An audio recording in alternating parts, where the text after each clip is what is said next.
Ese ujya wibaza bamwe mu bahanzi nyarwanda bakundwa cyane na nyakubahwa Perezida Paul Kagame? Uyu munsi video y'uyu munsi tugiye kubagezaho abahanzi bakundwa cyane na nyakubahwa Perezida Paul Kagame. Abahanzi nyarwanda tubahaye ikaze.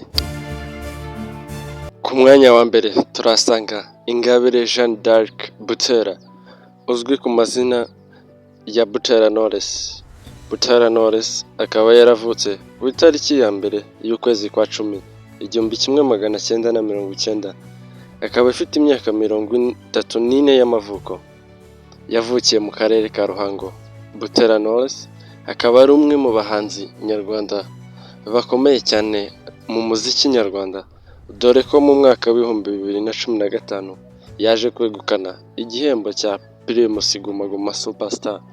Butera Knowless akaba yarashakanye na Ishimwe Clement mu mwaka w'ibihumbi 2015.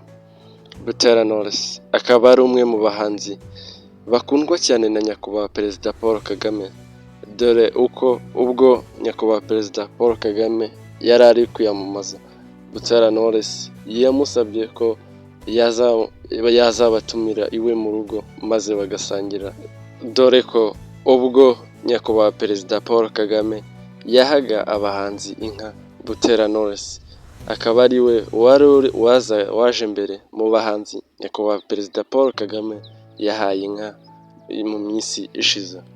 Ibyo bikaba biri mu byagaragaje ndetse binagaragaza urukundo nyakubahwa Perezida Paul Kagame akunda umuhanzi Butera Knowless. Ku mwanya wa kabiri turasanga Muyumba Thomas, uzwi ku mazina y'ubuhanzi ya Tom Close.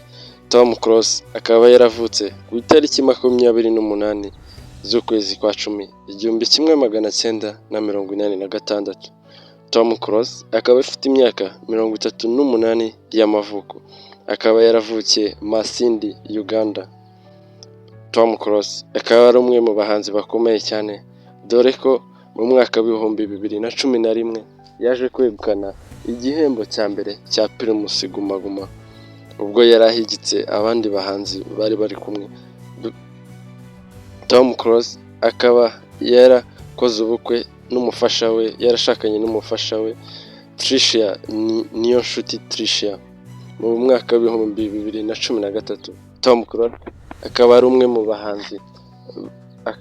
mu bahanzi bakundwa cyane na nyakubahwa Perezida Paul Kagame, dore ko ubu ngubu Tom Close ari umwe mu bayobozi bakomeye mu Rwanda, kuko dusanga ayobora ikigo cy'igihugu gishinzwe gutanga amaraso. Tom Close akaba ari umuhanzi ukundwa cyane na nyakubahwa Perezida Paul Kagame.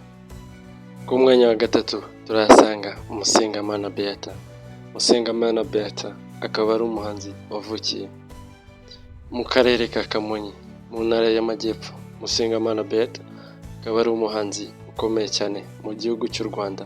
Musengamana Beata akaba ari umwe mu bahanzi bakundwa cyane na nyakubahwa Perezida Paul Kagame, dore ko mu minsi ishize nyakubahwa Perezida Paul Kagame aherutse kubakira inzu y'akataraboneka, inzu nziza cyane. Musengamana Beata, inzu iri hejuru ya miliyoni 50 z'amafaranga y'u Rwanda.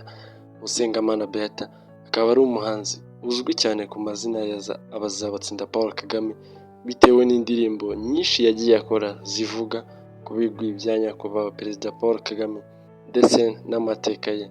Musengamana Beata akaba ari umwe mu bahanzi bakundwa cyane na nyakubahwa Perezida Paul Kagame. Ku mwanya wa kane turasanga Itayiwacu Bruce, uzwi ku mazina ya Bruce Melody.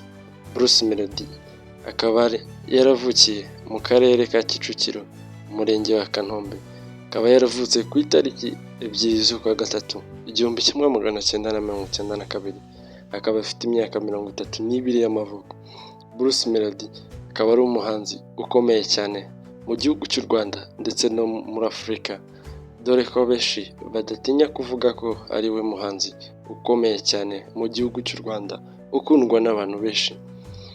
Bruce Melody akaba ari umwe mu bahanzi bakundwa cyane na nyakubahwa Perezida Paul Kagame, dore ko dusanga ibitaramo byinshi bikomeye biba byitabiriwe na nyakubahwa Perezida Paul Kagame usanga batumiye Bruce Melody ngo abe ari we ususurutsa ababyitabiriye, dore ko ubwo Rwanda Day ubwo yaberaga muri Leta Zunze Ubumwe za Amerika, Bruce Melody akaba ari we muhanzi wabashije kuyitabira ndetse akaba yararirimbiye n'abari bayitabiriye Rwanda Day muri Leta Zunze Ubumwe za Amerika. Bruce Melody akaba ari umuhanzi dusanga mu bahanzi bakundwa cyane na nyakubahwa Perezida Paul Kagame. Ku mwanya wa gatanu turahasanga Israel Mbonyi. Israel Mbonyi akaba ari umuhanzi nyarwanda wavutse ku itariki 20 z'ukwezi kwa gatanu 1992. Israel Mbonyi akaba ari umuhanzi ukundwa cyane n'abanyarwanda benshi, dore ko uyu muhanzi ari mu bahanzi bakomeye cyane muri aka karere ka East Africa, yaba ari muri Tanzania baramuzi, muri Kenya baramuzi, Uganda baramuzi, bitewe n'indirimbo ze zishimisha abantu, zibakora ku mitima kuko ziba zihimbaza Imana. Israel Mbonyi akaba ari umuhanzi ukundwa cyane na nyakubahwa Perezida Paul Kagame, kuko dusanga Israel Mbonyi ari mu bahanzi nabo bakunda kwitabira ibitaramo nyakubahwa Perezida Paul Kagame yitabiriye. Ku mwanya wa gatandatu turahasanga Eric Senderi. Eric Senderi Nzaramba akaba ari umuhanzi nyarwanda wavutse ku itariki 15 z'ukwezi kwa gatatu 1977, akaba yaravukiye mu karere ka Kirehe mu ntara y'Iburasirazuba.